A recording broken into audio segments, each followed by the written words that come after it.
हरे कृष्णा भैया, आप कैसे हैं?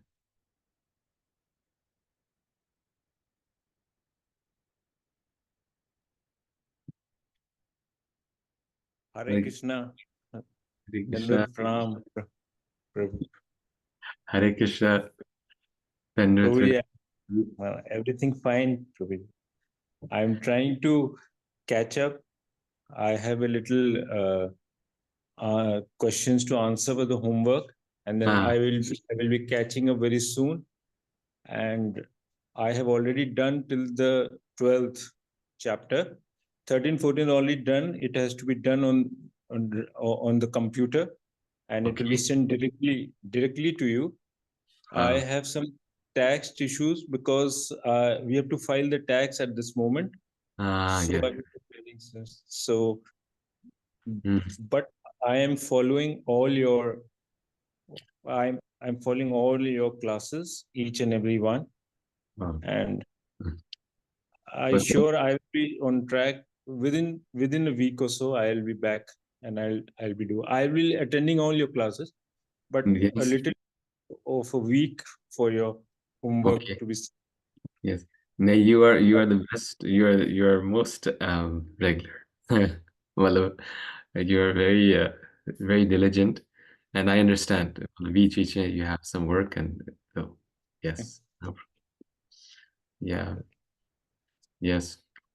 Yeah, thank you for always joining, and for your association. Thank you, Prabhu. Thank you. You, my mother really enjoys doing the homework with you. She really likes doing it. Yes, Yes, yes. yes, Hare Krishna. Hare Krishna.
Hare Krishna Prabhuji, Dandat Pranam, Jai Shri Prabhupada.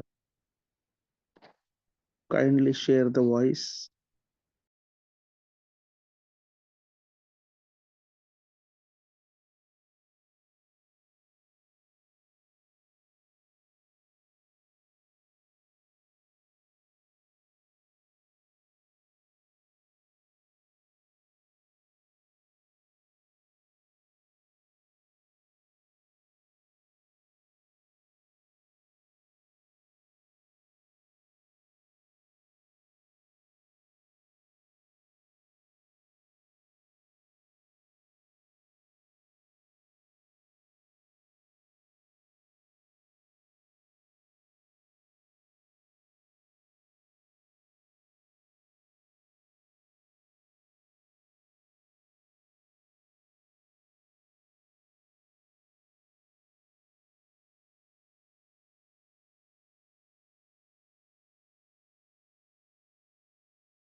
Hare Krishna. Welcome, everyone.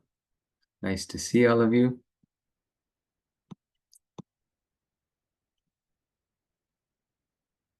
Oh, I see. No audio. I'm so sorry. Somehow because the video was running, somehow the messages weren't coming up. I'm really sorry. So 5 minutes, you're just seeing the video.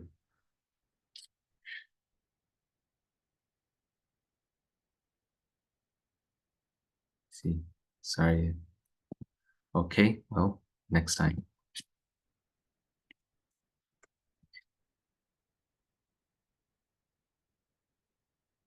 Hare Krishna, Guru Dandat pronounced. At least we were able to see Srila Prabhupada's beautiful face. Well, that's your kindness. Yes, thank you. Yes. Yeah, it happened last week also. So I think something I'm doing wrong. There's this little button, share sound, and I may not have clicked on that. Maybe that's why the sound didn't come. So next time I have to be careful. Yes. Okay, so we will start with our prayers. Om Gyanam Timirandhasya Gyananjana Shalakaya Chakshururmilitam Jena Tasmai Shri Gurave Namaha Shri Chaitanya Manobhishtam Stapitam Yena Bhutale Swayam Rupa Kadahmayam Tati Swapadantikam Vandeham Shri Guru Shri Yuta Padakamalam Shri Gurun Vaishnavangsha Shri Rupam Sagrajatam Sahagana Raghunathanvitam Tam Sajivam Sadvaitam Savadhutam Parijana Sahitam Krishna Chaitanya Devam Shri Radha Krishna Padan Sahagana Lalita Shri Vishakhanvitamsha He Krishna Karuna Sindho Dinabandho Jagatpate Gopesha Gopika Kanta Radha Kanta Namostute Tapta Kanchana Gaurangi Radhe Vrindavaneshwari Rishabhanu Sute Devi Pranamami Hari Priye Vanchakalpa Tarubhyascha Kripasindhubhya eva cha Patitanam Pavanebhyo Vaishnavebhyo Namo Namaha Jai Shri Krishna Chaitanya Prabhu Nityananda Shri Advaita Gadadhara Shri Vasadi Gaura Bhakta Vrinda Hare Krishna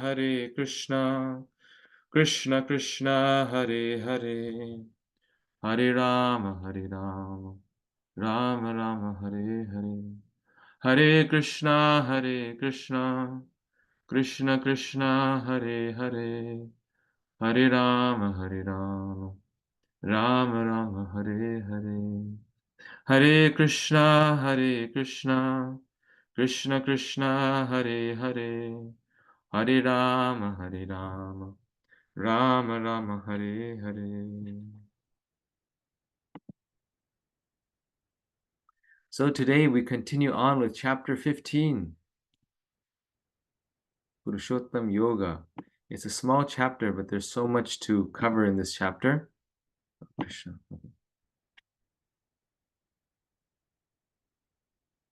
So last time, I just was trying to remember where we ended. So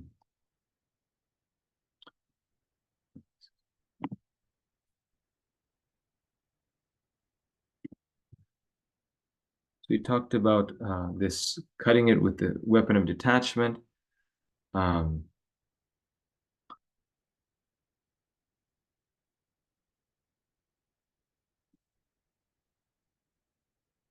And then we went here, surrendering process. And then did we cover these slides? Anyone remember the nature of the spiritual world? Gopal Prabhu, I think we, yeah. We were doing till asanga sastrena dridena chittam. Right here. This was the last one? Yes, Prabhu. Okay. Anyone, others confirm this? Yes, but the last thing I Yes, have this is the how last do we, slide. Yes. Yes, this is the last one. Okay. Okay, everyone feels the same. All right, wonderful. So we actually didn't cover much last time. There's only a few verses but they're so deep. That's the thing. This analogy, we went very deep into the banyan tree analogy and the analogy of the material world as a reflected tree. The reflection, the tree in the water is like the material world. The actual tree is like the spiritual world. So now Krishna is going to describe us. He's described what the material world is. We looked at the reflected tree very carefully, in what ways the reflection is like the material world. And now he's going to describe the spiritual world. And before that, we have one more verse here, and then soon we'll go into the spiritual world. So this verse here, 15:5, Krishna says, those who are free from false prestige, illusion, and false association, who understand the eternal, who are done with material lust, who are freed from the dualities of happiness and distress, and who, unbewildered, know how to surrender unto the Supreme Person, attain to that eternal kingdom. So the transition is getting very obvious now. Krishna is now moving from the material world, going to the eternal kingdom, the spiritual world. And in this verse, he's telling us, how do we get to that eternal kingdom? He's telling us the qualities that must arise in a person to reach that eternal kingdom. What are those? Freedom from false prestige. You know, that I'm an important person, I should be respected, loved, served. Illusion, freedom from illusion, freedom from false association, bad association. Freedom from the illusion is that I'm this body, I'm not the soul. The freedom from the illusion that I'm this body. And then positive qualities, those who understand that they're eternal, who are done with material lust. No more material attraction, I want this or that. Who are freed from the dualities of happiness and distress, and who, unbewildered, know how to surrender unto the Supreme Person, attain to that eternal kingdom. This is Krishna here is saying and is described that this is the requirement to attain to that eternal abode. So here in the purport, Prabhupada describes the surrendering process. Give up pride of importance, then give up false proprietorship, then give up false identification with family, society, and nation. Then get spiritual knowledge, then get freedom from duality, then get full knowledge, then surrender to Krishna is possible. This is kind of paraphrasing the points in the purport for 15.5. This is a wonderful example of how we can paraphrase Srila Prabhupada's purports, how we should read them and write down the points. So Prabhupada's purport is there, and by writing like this, it becomes so clear. What is the process? Giving up false sense of importance, pride, false proprietorship, that this belongs to me. So first, that I am a great person, that this belongs to me is the second thing. Then false identification with a certain family, society, and nation. This identification brings us so much distress in our day-to-day lives. You know, sometimes our friends don't include us and we become distressed. Sometimes our community does not accept us and we become distressed. So that is unfortunate. That is their mistake. But our mistake is that we are falsely identifying with a certain community, society, and nation. Actually, really, we don't belong to any of this. We belong to Krishna.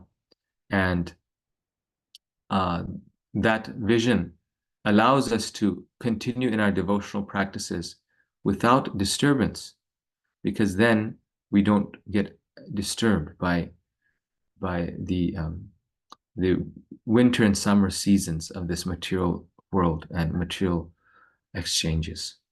Then get freedom from duality. Then we become freedom from duality. We realize I'm not these modes of material nature. We are not these modes. I don't have to be on the level of duality, friends and enemies, good and bad.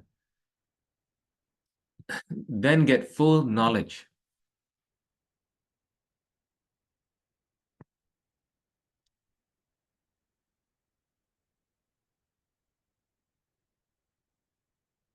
And then surrender to Krishna is possible.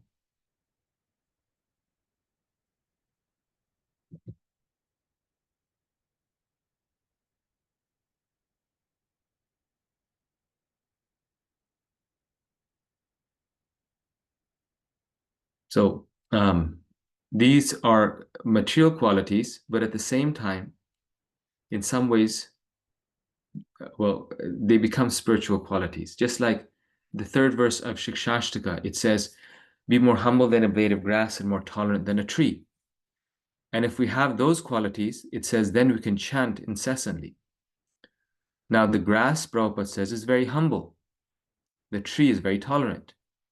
So why isn't, then that means every blade of grass is a pure devotee. No, they're not pure devotees on account alone of those qualities. But by developing those qualities, if we have those qualities and we chant, then we can easily surrender to Krishna. Or seen another way, if we are surrendering to Krishna, then we will have those qualities. Because without surrendering to Krishna will mean having those qualities and being fully surrendered to Krishna. Right? So that's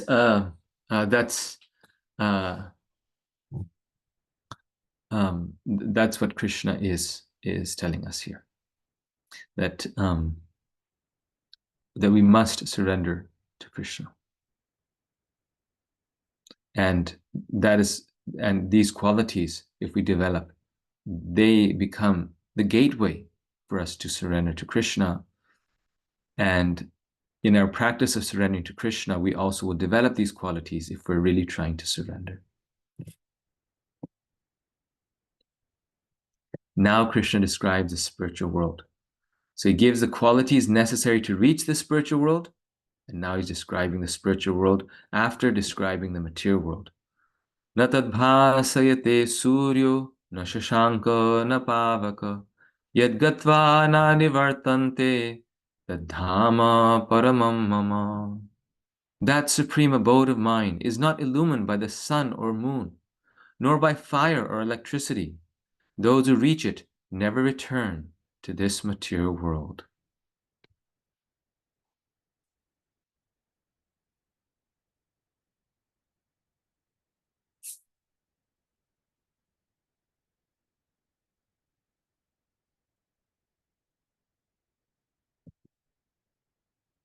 So the spiritual world does not need fire, it does not need electricity.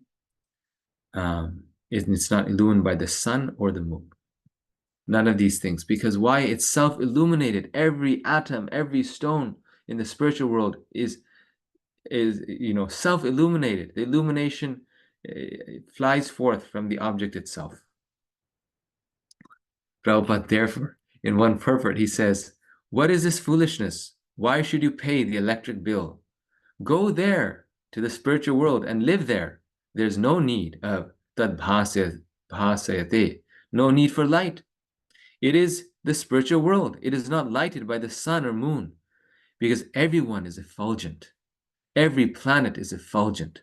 So therefore, there's no need of these things. There's no ignorance. There's no scarcity. There's no miserable condition.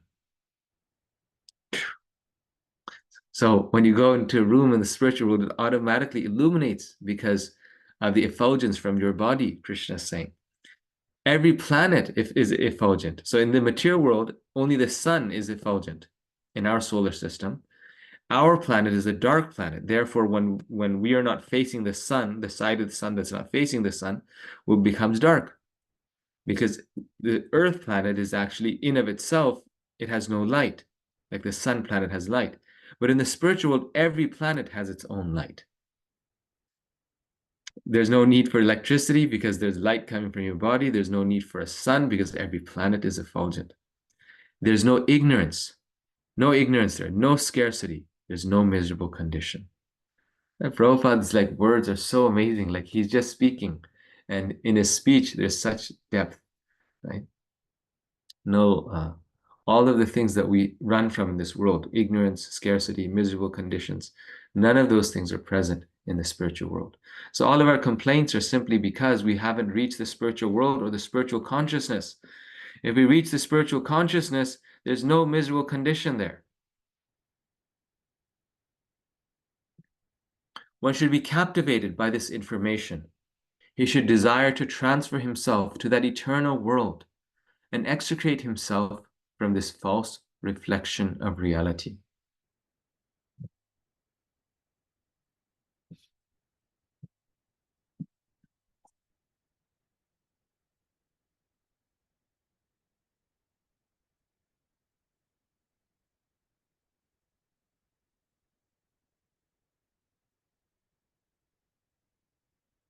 Prabhupada is saying we should be captivated. We should desire to transfer ourselves to the eternal world and extricate oneself from this false reflection of reality. Why should we stay in the false world? It's just like if someone is watching a movie, a black and white movie, or even a color movie, and after some time they realize that, this movie is not real. It doesn't improve my life. By watching this movie, I don't become a happier person. I don't become a better person. I don't become a more fulfilled person. But outside, there's something really wonderful going on. Down the road, my neighbor who really loves me has a wonderful party and they've invited me. Then why should we not leave the movie and be captivated by the real party? Why should we not be captivated by the real association? So in the same way, we're in this material world that's full of ignorance, scarcity, and illusion, like Prabhupada was saying in the previous paragraph that we read. And when we get information of a spiritual world where there's no ignorance, no scarcity, and no illusion, no suffering, then why should we not be captivated? We should be captivated by this information. Srila Prabhupada is saying. Sometimes we read in the scriptures descriptions of Goloka Vrindavan, that how even one corner of the spiritual world, one pebble of the spiritual world has more beauty than anything in this material world. All the beauty in this material world does not compare to even a corner of the spiritual world. All the mountains, the trees, everything is there in that one part. So it seems very captivating. And then we think, well, do I want to enjoy the spiritual world? Should I be captivated by these things? Maybe I'm trying to be a self, enjoyer, sense enjoyer. But Prabhupada is saying, no, we should be captivated. Of course, we are more interested in love for Krishna. But why should we be then captivated by the material world when we have an access to the spiritual world? And that's the seriousness that we have to come to, is that all I want is the spiritual world. The only relationship I'm concerned with is the relationship with Krishna and his devotees and the spiritual master. I'm fully satisfied in that relationship. I don't need so many other relationships. I'm fully satisfied in my relationship with the spiritual master, with the devotees, and a few good devotees, and Krishna. After this description, Krishna describes the fate of one who cannot surrender to him. Such a person must remain on the banyan tree of material existence, jumping from branch to branch in pursuit of sense gratification. This process of jumping from branch to branch is called transmigration.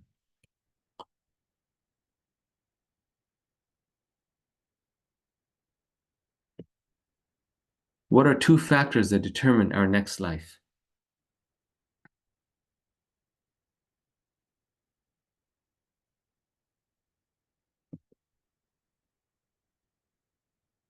Our next life is determined by two factors, what we deserve and what we desire. These are the two things that determine our next life. So Krishna now talks about karma, what leads a person to our next life. And there's two factors that's described. that are factors. It's not just karma, but it's also our desire, our icha. Two factors that determine are what we deserve and what we desire. Based on, we get our next life based on our desire. So someone, and this is how we understand this process of karma and reincarnation, someone at the end of their life has the desire to fly. Throughout their life, they've been a skydiver, and it's described in the scriptures that our most intense desire, the desire that we cultivate the most throughout our life, based on the modes of nature that we cultivate, we get a certain mindset, certain desires, and our final desire or desires that manifest at the end of our life are very significant, because those are most intense desires, and those reflect the life that we lived. So a person did so many things, but if their heart was in skydiving, they earned so that they could skydive, they love skydiving. At the end of their life, they have the desire, I just want to fly, right? And they think that, well, in my next life, I'll fly like a bird. I'll just fly around like the angel, an angelic being. And then I can, experience that thrill of skydiving all the time. But that person hasn't been such a good person. That's their desire, but they haven't been such a good person. They've robbed a few banks, punched a few people. So what they deserve is not something very good, because they didn't lead a very good life. They didn't perform good actions. So in their next life, rather than becoming an angel, which they wanted to become, in their next life, they will become a pigeon. So what we desire is limited by what we deserve. And our next life is a combination of what we deserve and what we desire. And like this, there are the 8,400,000 species of life. And we go into a particular species of life based on what we desire and what we deserve. Prabhupada explains there's 8,400,000 species of life. So these are the number of species. Of these, 400,000 are human forms of life. So what does that mean? Well, based on the development of consciousness, 400,000 different species of life. Some types of species, regardless of race, these are not races. Some species all around the world are very nomadic in nature, right? They live in the forest, jungle people. Some are very mountainous in nature. You see mountain people have similar natures. You go to New Vrindavan and you meet sometimes the locals, and sometimes local devotees who live there many years. They have a real mountainous feel to them. You go to Badrinath, they have a similar feel of them. So our nature and qualities manifest according to our desires. Then you have people who are very elite and very polished type, and city people, city slickers, as they slackers, or whatever they say. So different types of species according to the modes of nature, even in human form. However, in all these 8,400,000 species of life, human life is the only species in which one can gain good or bad karma. Human life is the only species in which one can gain good or bad karma. And there's three types of karma that a person gets. This is not exactly in the purpose. This is, I'm kind of giving you some additional complementary information, because karma is a big topic. Many times when you go preaching, sharing Krishna consciousness, people ask you about karma. And we also as devotees oftentimes reflect that why is karma acting in the way that it does, and why is it that Krishna gives karma in the way that he does? Well, there's three types of karma. Kriyamana karma is the karma a person produces and reaps in their daily lives. It is the most immediate form of karma. Prarabdha karma, this karma is karma whose effects have already begun. It takes longer to manifest, but occurs at some point in one's present lifetime. So it's already begun manifest based on what you've done, but it's not immediate. It takes longer to manifest, but occurs at some point in one's present lifetime. And sanchita karma, this is the accumulation of all past karma, and the results of this usually occur in a future lifetime.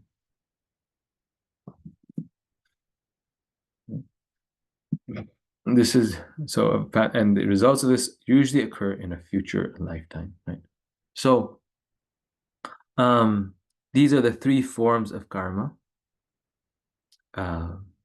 and let's look at an example for each one of these. Can someone give an example of kriyaman karma? In our day-to-day lives, what would be an example of kriyaman karma? You can unmute and say. Stepping on ants. Stepping on ants. So that is a bad action. But kriyaman karma is referring to the reaction. The karma person produces and reaps in the daily lives. So Study. huh? We go to education and get a good job in the material world. Okay. So this is a good example of kriyaman karma. Yeah. That if you study for an exam, you get a good grade. If you don't study, you get a bad grade. So the karma or the reaction for not studying is immediately manifest in your grades, generally speaking. Or like you said, if you study well, then you get a good job. Okay, very nice. So that's kriyaman karma. If another example would be, if there's two, I'm now old for this example, but if I'm a young boy and if I punch my big brother, then immediately he'll punch me back. I get the karma right then and there. Once in a while, you'll see this happening in the material world, and it's kind of humorous. But it's humorous because it's rare. Like this YouTube clip, you'll find this in YouTube sometimes. This YouTube clip was showing this one man. He was on his motorcycle and he drove next to a car and he broke their side view mirror. And then, just as a prank, just to be mean, he broke that person's side view mirror. And then he speeds up ahead and he collides into the car in front of him and he falls off of his motorcycle. He doesn't die or anything, but he falls off and his motorcycle breaks and all this. So it's like instant karma, and it's really fun to watch it when that happens. But it's not very common. It's very common, but it's not like amazing things. Miracles like this are not common. We experience this all the time. Then prarabdha karma. This is karma whose effects have already begun, but it takes longer to manifest. What's an example of this? Can I, Prabhuji? Yes. Yes, please. So, like this karma effect we get in the same lifetime. So, in short, I'm just going to tell you past time. Like this boy who is poor and he wants to get, he's in love with this girl only because of her money. And he cheats on her. She brings all the money, runs away with him from her house, and then he murders her and takes all the money and runs away to another city to settle there. And he's there. He starts with a new business, does very well. He has a family, children, car, home, everything. And while he's living there, after like 20-25 years, he's well settled, and the police come and catch him. It's because they came to know that in such city he was there and he did this murder. And also all his neighbors and everybody say, no, we know this guy from like 10 years, 15 years. We know he cannot do something so bad, but it's because of his karma, which was done 25 years back, and now he's getting the reaction for it.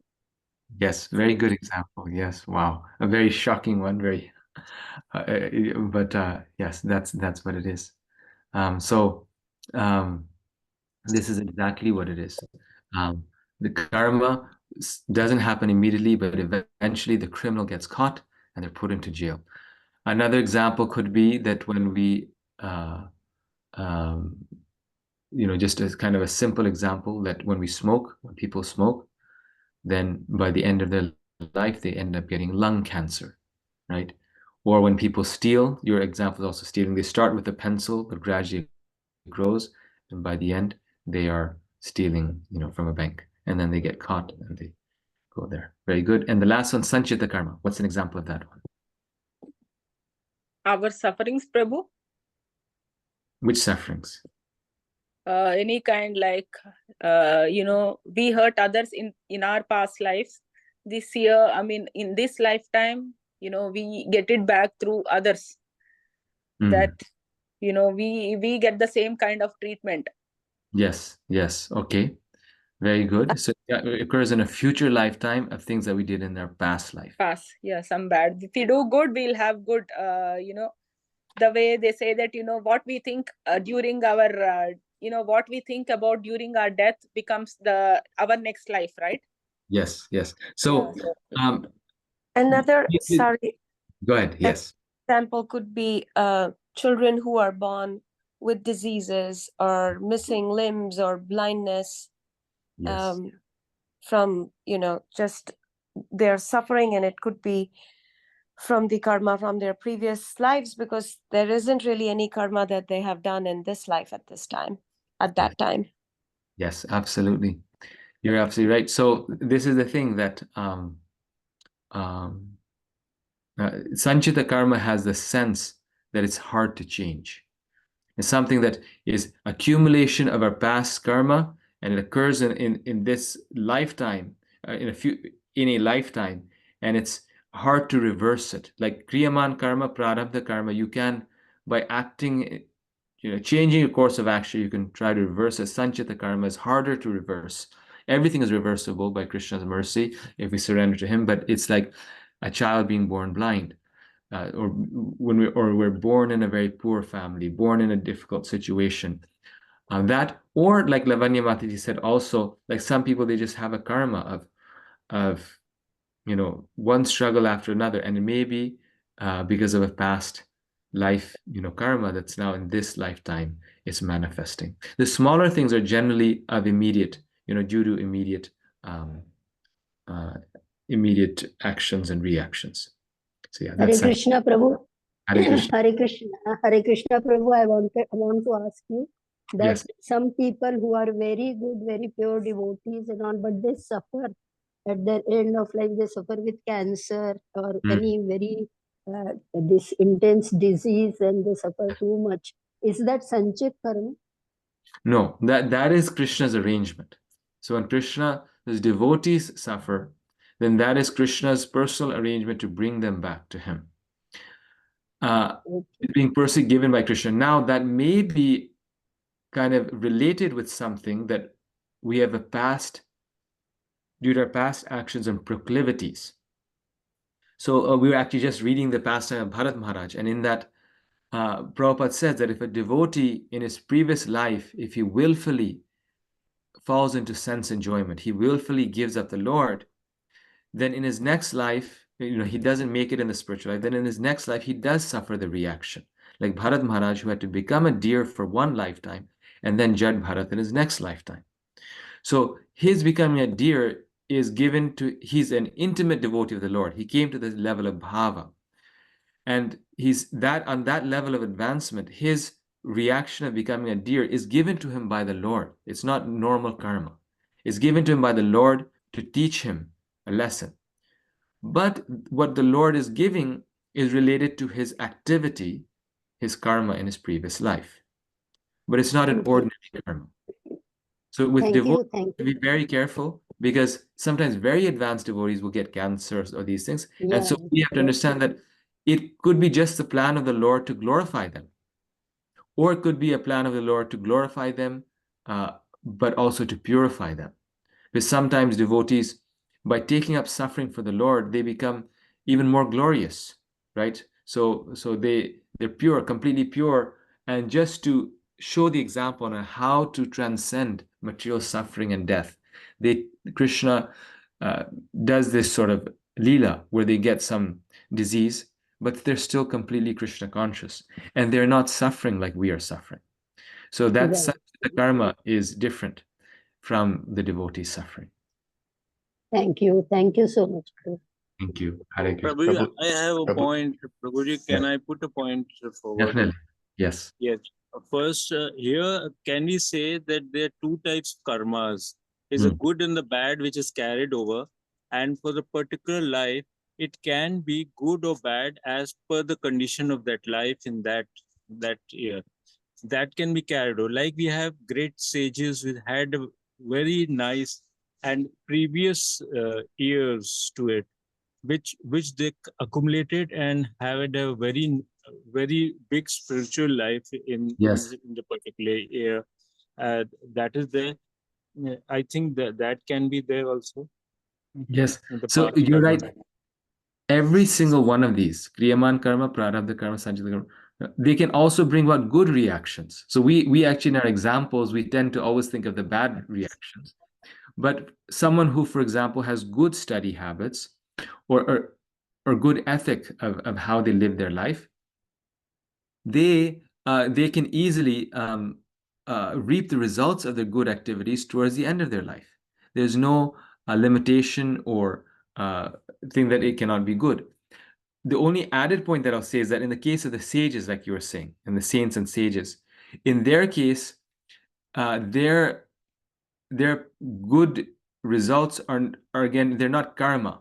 They are Krishna's reciprocation. They're spiritual fruits. Like a sage, like Gita says that the unsuccessful yogi is born in the family of transcendentalists, right?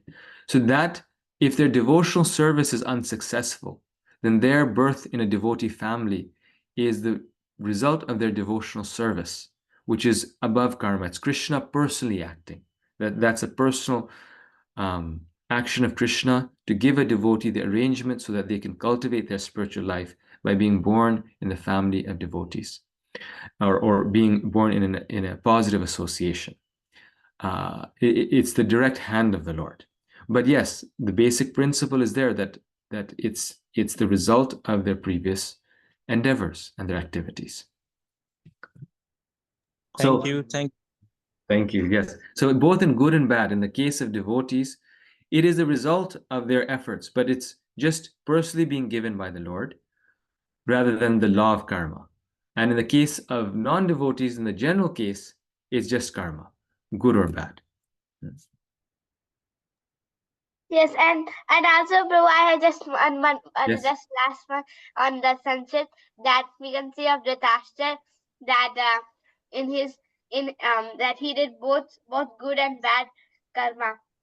In the bad karma, well in his last life, he he uh, he blinded the eyes of a of a insect, and Ah, he did good karma, and then he got 100 sons.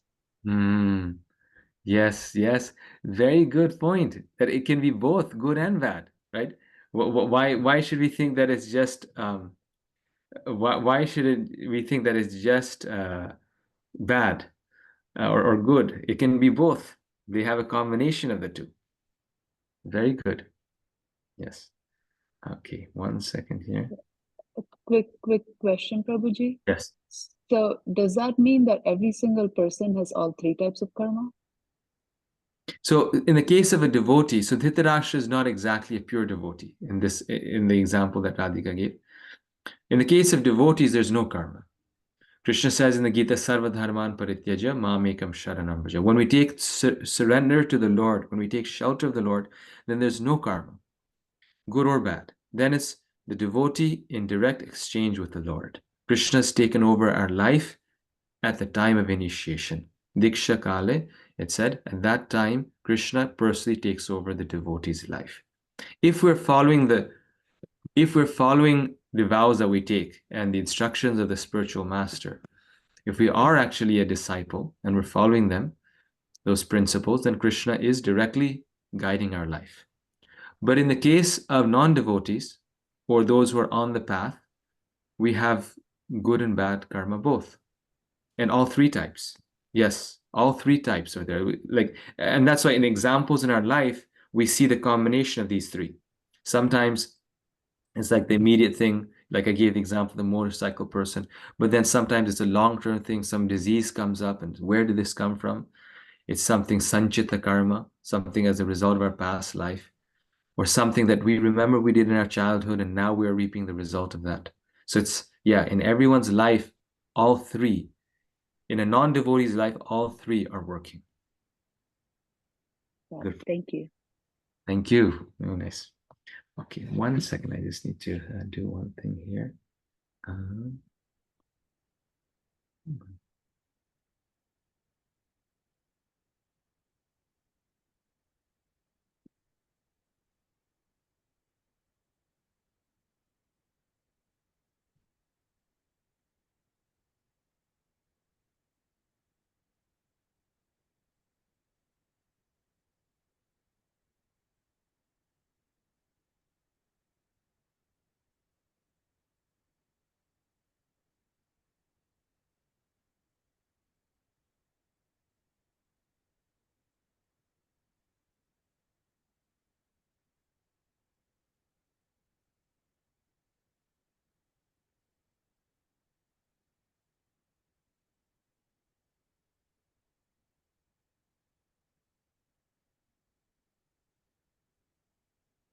Okay, perfect. So now, which body is next? Our particular body is formed around our mind's desires, aspirations, and goals in life. Pankaj, you were saying something? Yeah, Prabhuji, I know that is a karma is a very interesting topic.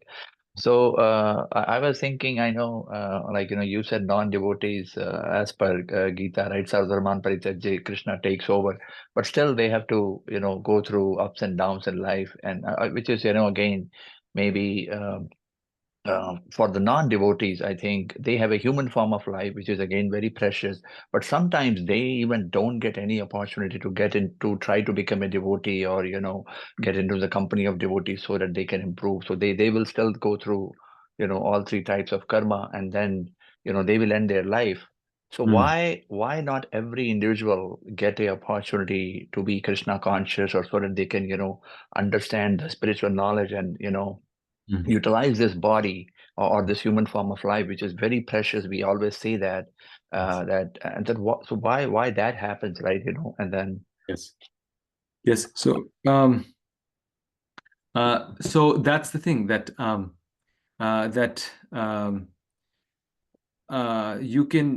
anyone can come to Krishna, and as soon as a super soul in the heart, because Krishna is in everyone's heart, every living being's heart, as soon as the super soul senses that this soul wants to seek me, wants to know me,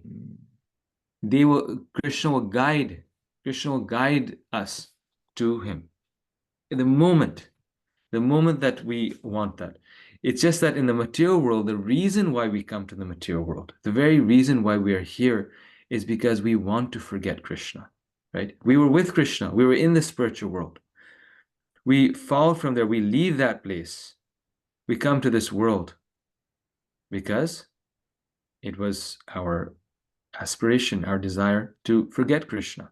So Krishna has to let us do that for some time. And the ball is in our court. As soon as we are frustrated with it and we start to seek God, Krishna will be there. In a moment's time, he'll send a devotee and show us a path. So that's why there's this one man in Ireland. He's a devotee now in Ireland, and he was telling his story, that how he came to Krishna consciousnse. And he said that one day he was so intoxicated, he was so drunk and drugged, and he's in his room. He said, literally, I if I'd taken a little more, I would have died. And he was at his rock bottom. And he said, in that intoxication, he distinctly remembers, he called out to God, and he said that if there is a God there, if you are there, then please help me. Please, I want to know you. Please guide me to you, because I don't know I don't know how to get out of this. And the next day, he met devotees on the street who invited him for Gaur Purnima. 2 days later, he went to the temple for Gaur Purnima, and there he met the devotees. Now, you might say, well, there's so many intoxicated people. Why doesn't Krishna come to all of them? Because they didn't pray like him.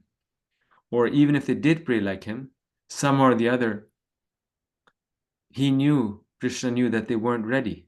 But the moment they're ready, Krishna will open those doors. Yeah, it's just very, very hard to understand the definition of ready sometimes. So yeah. Yes. No, thank you, Hare Krishna, Prabhuji. So would you then say that he had some sanchita karma, that he actually prayed to the Lord? So he may have, the piety helps. That is true, that if someone is pious, and this is why Prabhupada said that one of the greatest losses is the abolition of varnashram dharma, that he said most of the society won't be devotees, right? They won't become devotees overnight. They simply just won't be able to do that. But if most of society is at least God conscious, at least if they are spiritually conscious, then they will at least be inclined to surrender to Krishna. So yes, piety makes a difference. However, again to that point, that anything in relationship directly with Krishna is beyond karma, right? Karma helps us go in that direction. Essentially, good karma takes us to the mode of goodness. But when we connect to Krishna, that's directly coming from the heart. It's a connection between the soul and Krishna, right? So one can have horrible karma, but still, because we are a pure soul inside and we have love for Krishna, one can still pray to the Lord. out of the blue because we have free will, that God, please help me. And that's our sincerity. So a person can be a very good devotee and have very bad karma. Well, once they're a devotee, the karma is gone. But before they exactly become a devotee, they are very bad. We find people like this. They're like they're in the slums or the Bronx of New York, right? Very bad karma, but they become a devotee. And other people who are very pious, they're vegans and they, do yoga and meditation and this and that, but they don't have the attraction to becoming a devotee. Because being a devotee is a matter of the heart. It's not a matter of karma. Karma is simply the way that Krishna runs this material world. It's a functional thing on how to make a fair and just world, to manage essentially a prison house. A prison house has to have some rules, and that's how the criminals can even survive. And essentially, of the souls who've decided to leave Krishna, we're all not the best of the bunch, right? We've all decided to leave Krishna. We're all here to learn and kind of do crazy things, like all of our crazy material desires. So he's given karma as a way of kind of organizing this world. But the point of karma and reincarnation is not to keep reincarnating and keep going in the cycle of karma. The point of this whole process of karma is just to frustrate the soul, essentially, and also teach the soul. Like, look, if you do bad things, you're going to get a bad result. The point of karma is to inspire the desire in us to seek God. But once we seek God, once the prisoner wants to get out, then Krishna is directly interacting with that soul. And just recently, I heard a very nice example of this, and I'm trying to remember, I keep going back, what is example? But essentially, it was in the line of how Krishna, he turns from a king to a parent. A king is equal to all citizens. You follow these laws, you get good or bad. But once you want to become a devotee, he becomes like a parent. It's not just about right and wrong. It's about that relationship that we have with him. And Krishna is also a lot more forgiving to our devotee. He gives us, more support. So, bro, just one more thing. Can we say that people, for example, if they're not ready to take to Krishna consciousness, and they ask the Lord to show them a path, if they take to some other religious path, for example, because every community has something for sure, and they eventually elevate themselves through that, and then they come to Krishna consciousness. Can that also be said to be the arrangement of the Lord? Of course, yeah, because everyone's on their spiritual journey, and that spiritual journey is there in other religions as well. So I know one devotee right now, very nice devotee. For 1 year, he was a Christian. He's an Indian devotee born in a Hindu family, but in Hinduism, he just wasn't finding like love for God. Hinduism has watered down generally. The general Hinduism has watered down enough that there's all this demigod worship, ritualism, this thing. So he became a Christian for a year and went and did this kind of very intensive Christian camp as a youth. And then after that, he met devotees. And then he became an ISKCON Hare Krishna devotee. So Christianity actually helped him in that journey. And his yearning to actually know the truth, initially when he doesn't meet devotees, first leads him to Christianity and then to Krishna. Sure. Thank you. Thank you. Okay, so more on karma, right? So what is this showing? What body do we get next? Our particular body is formed around our mind's desires, aspirations, and goals of life. So currently, we are forming our next body. Everything, every moment that we spend in this world is shaping our next body. Our consciousness in this body directly results in the physical form we get in our next body.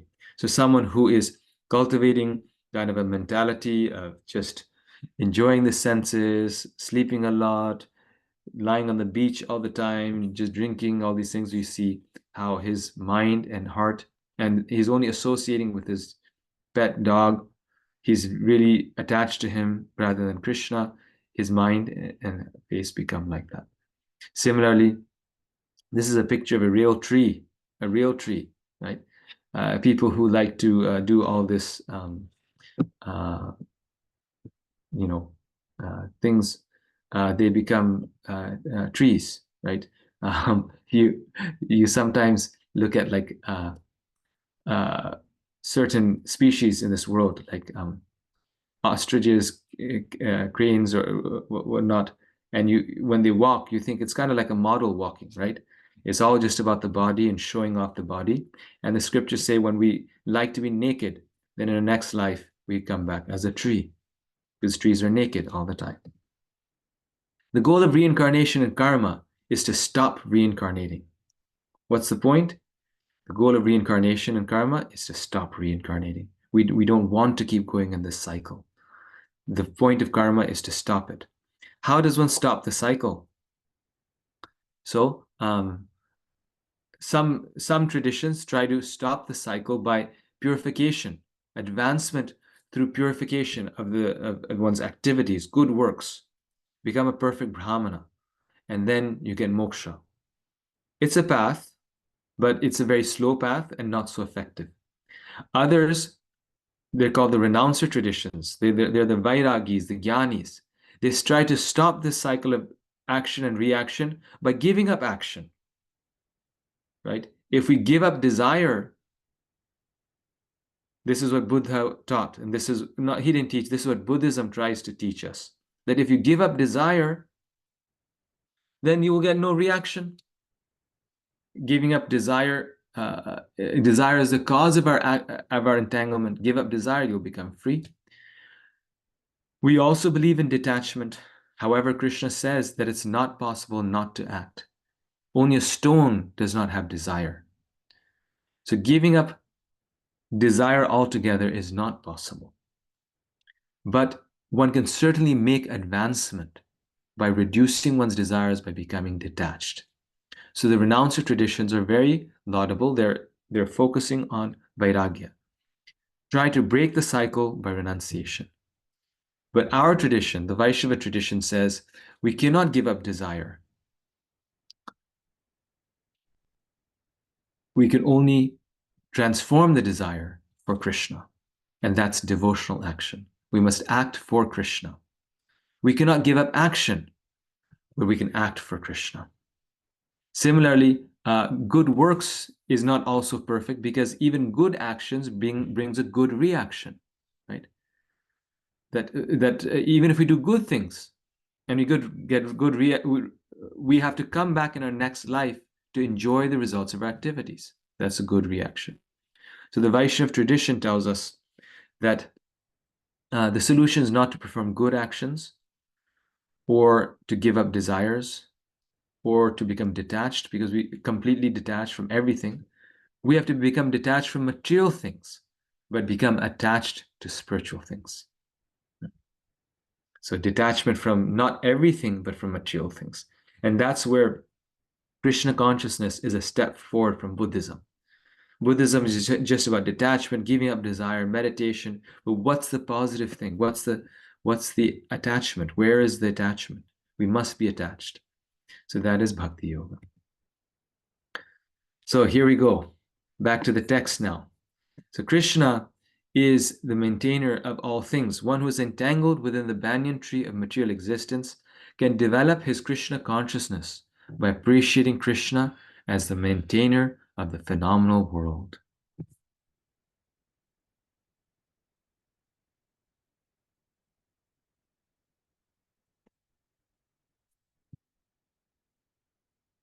Srila Prabhupada explains that one should simply try to understand that the splendor of the sun, the splendor of the moon, and the splendor of electricity or fire are coming from the Supreme Personality of Godhead.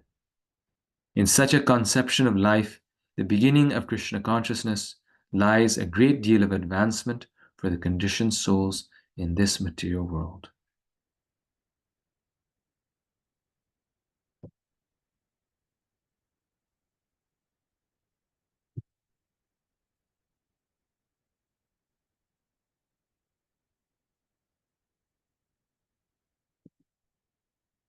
Text 12. The splendor of the sun, which dissipates the darkness of this whole world, comes from me.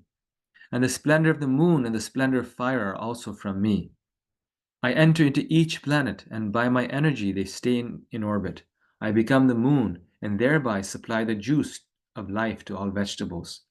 I am the fire of digestion in the bodies of all living entities, and I join with the air of life, outgoing and incoming, to digest the 4 kinds of foodstuff. I am seated in everyone's heart. This is a very famous verse. Sarvasya chaham hridi sannivishto, mata smritir jnanam apohanam cha. From me come remembrance, knowledge, and forgetfulness. Vedaisya sarvair ahameva vedyo, Vedanta krit vedaved eva chaham. By all the Vedas, I am to be known. Indeed, I am the compiler of Vedanta, and I am the knower of Vedas. So again, that point that we're going back to, that Pankaj, you had asked, such a nice point, that Krishna is in every single person's heart, and he's giving remembrance, knowledge, and forgetfulness. So if we need to remember our spiritual life, if we need to remember Krishna, Krishna has the power to give that. We just have to desire it. We have to want it. And Krishna gives us the knowledge to go to the Hare Krishna temple, go to, buy the Bhagavad Gita. So Krishna is confirming that he's there in every person's heart. So now we have the 3 Shloki Gita, the famous 3 Shloki Gita, where Krishna is summarizing the entire Gita in 3 verses. First verse, there are 2 classes of beings, the fallible and the infallible. In the material world, every living entity is fallible. And in the spiritual world, every living entity is called infallible. Just imagine how nice the spiritual world is. Every living being is infallible. And it's no surprise that the material world is a horrible place. We struggle all the time with conflicts and this and that, because every living entity is fallible in the material world. This is what we should expect in this world. Next verse. Besides these 2, there is the greatest living personality, the Supreme Soul, the imperishable Lord himself, who has entered the 3 worlds and is maintaining them. Besides these 2, is Krishna. So, 2 types of living beings, but Krishna is not even fallible or infallible. Krishna is the greatest living being. He's imperishable, omniscient, infallible, perfect in all ways. And he is the maintainer, the source of all things. Because I am transcendental, beyond both the fallible and the infallible. And because I am the greatest, I am celebrated both in the world and in the Vedas as that supreme person.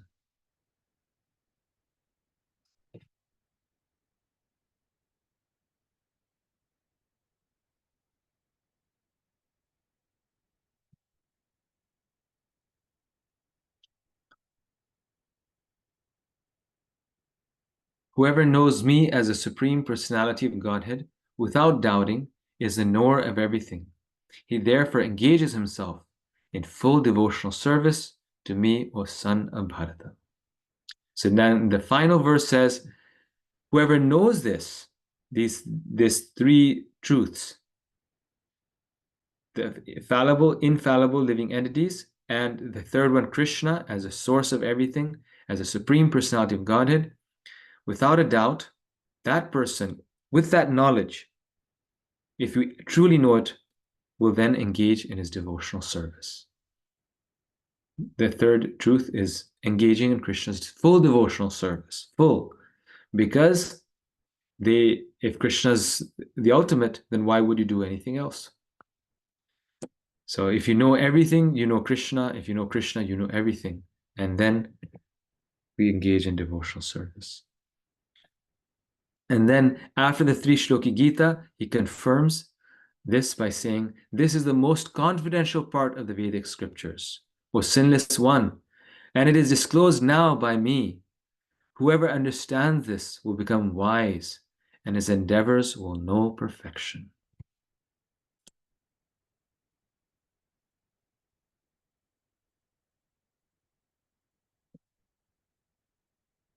The word anaga, by which Arjuna is addressed, is significant. Anaga, O sinless one, means that unless one is free from all sinful reactions, it is very difficult to understand Krishna. One has to become free from all contamination, all sinful activities. Then he can understand. But devotional service is so pure and potent that once one is engaged in devotional service, he automatically comes to the stage of sinlessness.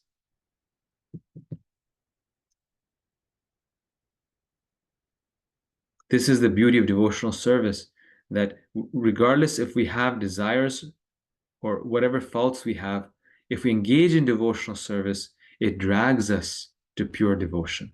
It actually will carry us to Krishna. We just have to keep at it. Wherever devotional service exists, the material contamination cannot exist, cannot coexist. Devotional service to the Lord and the Lord Himself are one and the same because they are spiritual. Devotional service takes place within the internal energy of the Supreme Lord. The Lord is said to be the sun, and ignorance is called darkness. Where the sun is present, there is no question of darkness.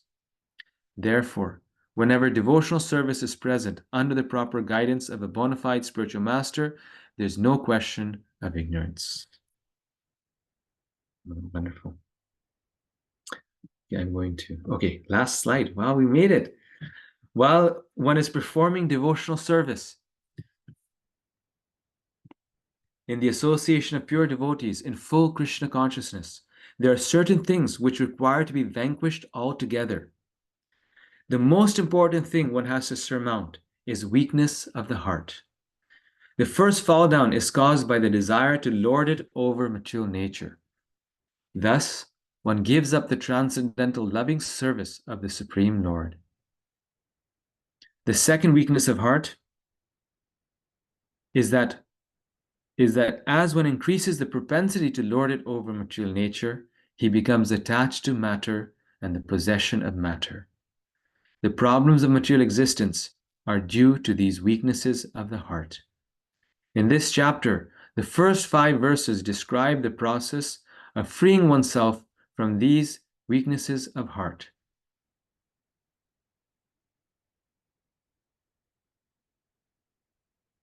And the rest of the chapter, from 6th verse through the end, discusses Purushottama Yoga. Wonderful. So the first 5 verses, remember, they were about the banyan tree.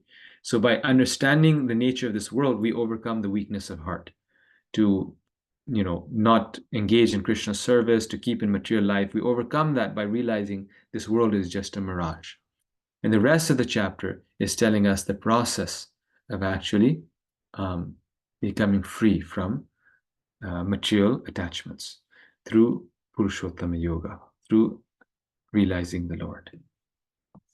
Okay, so it's 8:15, 8:11. Maybe I can just take like 1 or 2 questions, and then I will end the class because we had a lot of time for discussion today already.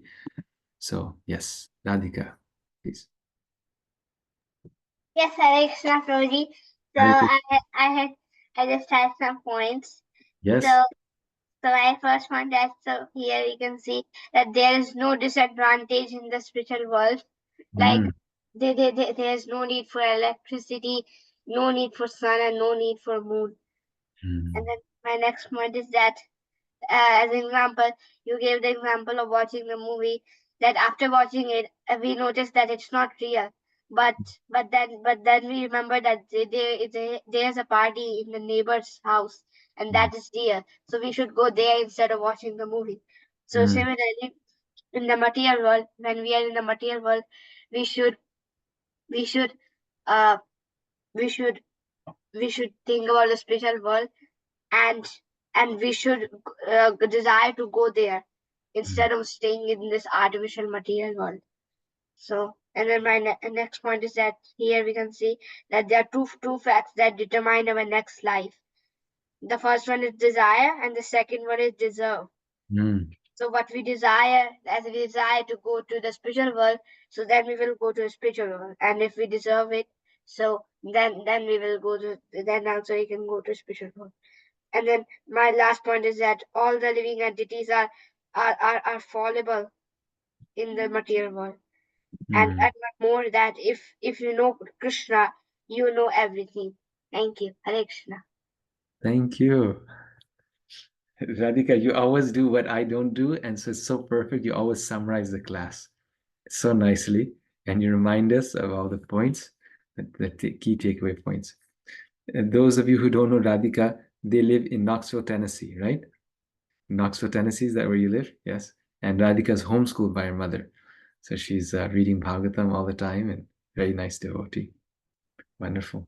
Thank you. Shrinitai Charan Prabhu. Hare Krishna Prabhu. Dandavat Pranam. So usually the verses always say Indriyani Mano Buddhi, right? So in this also, the last slide, you talked about weakness of heart. So is heart synonymous with mind? Yes.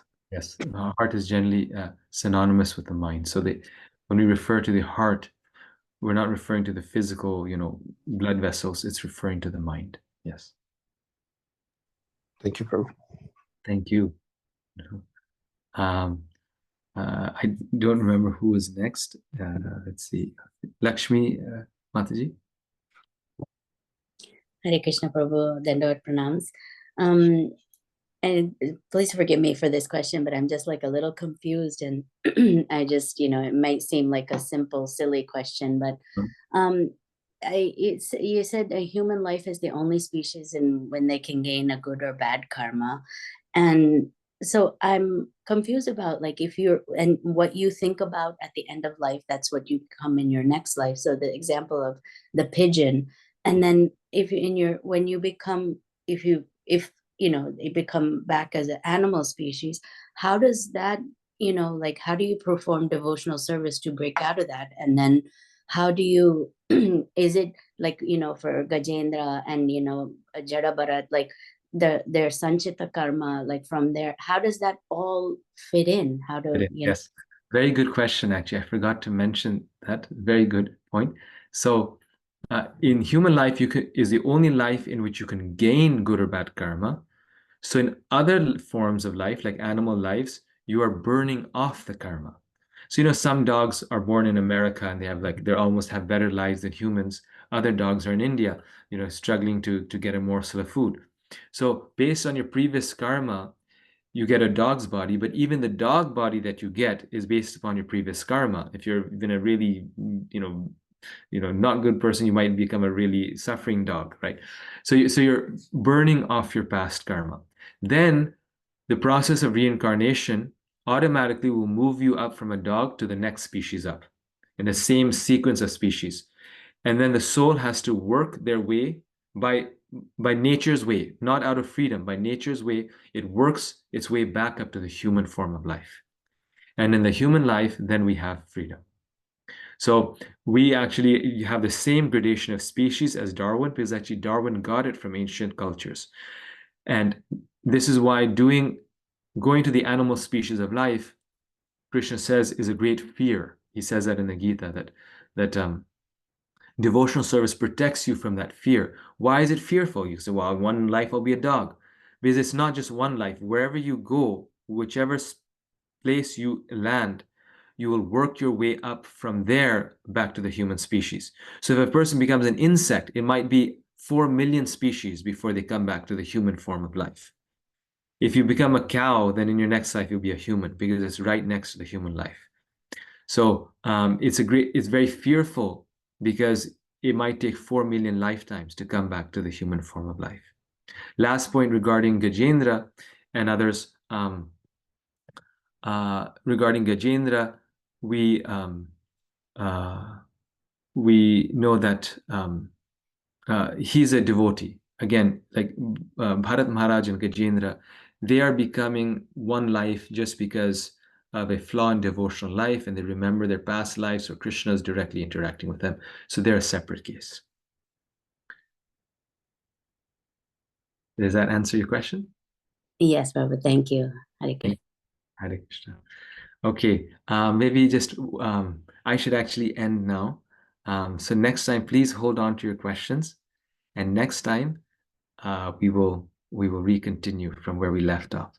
I apologize. I have another call to go to, and before that, I need to do something. So we'll just end at this point. Unless it's a burning quick question. If someone has something really quick they want to ask, I can answer that. Okay, so next time, Gunchu Prabhu and Srinivas Prabhu and one more person who was there. We'll start with your questions. Thank you. Hare Krishna. Thank you. Hare Krishna. Thank you, Prabhu. Hare Krishna, Prabhu. Hare Thank Thank you. you, Prabhuji. Hare Krishna. Hare Hare. Krishna. Hare Krishna. Krishna, Prabhu. Dandavat pranams. Hare Krishna. Dandavat pranam, Prabhu. Hare Krishna.